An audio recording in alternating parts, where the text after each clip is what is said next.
Highways strike పడిద్దేమో, but Shivaprasad channel కాబట్టి నేను పెట్టేస్తున్నా.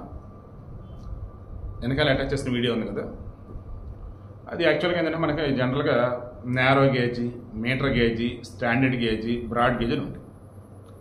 మ్యాక్సిమం మన దగ్గర కనిపించేటిని కూడా బ్రాడ్ గేజ్ లైన్లు 5 అడుగుల 6 అంగుళాల చిల్లర ఉంటాయి, 1.67 మీటర్స్. దెన్ 5.5 అడుగులు లోపడి ఉంటే 2 పట్టాల మధ్యలో ఉంటుంది కదా, పడుకుని పోవచ్చు నీట్గా. ఎందుకు మధ్యలో మరల మనకు రాళ్ళు ఉంటాయి కదా, ఆ రాళ్ళు సైడ్ చేస్తే పడుకుంటే అసలు అడిగి ఏం తెలియదు అన్నట్టు. ఏం తెలియదు అంటే ఇన్ ద సెన్స్ ఆ రైలు అనేది వాడిని ఏం చేయలేదు, కింద పడుకుంటే వాడి మీద రైలు వెళ్ళిపోయింది.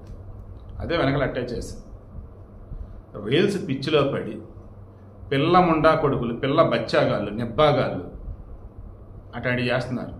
వీళ్ళ అమ్మ బాబులు ఏం తీకుతున్నారో అర్థం కాదు, పిల్లల స్మార్ట్ ఫోన్లు ఏంటో అర్థం కాదు. ఈవెన్ ఆ వీడియో తీసేవాడైనా సరే ఏదైనా తేడా వస్తాడు చస్తాడు, ఇది వాడికి లేదు. వీడియో కండిషన్ మీకు అర్థమైందా? మీ పిల్లల్లో కూడా, మీకు తెలిసిన వాళ్ళు కూడా ఎటువంటి పిచ్చి పిచ్చి పనులు చేసేటువంటి పిచ్చి పిచ్చి రీల్స్ పెట్టుకుంటే వాటితో జాగ్రత్త.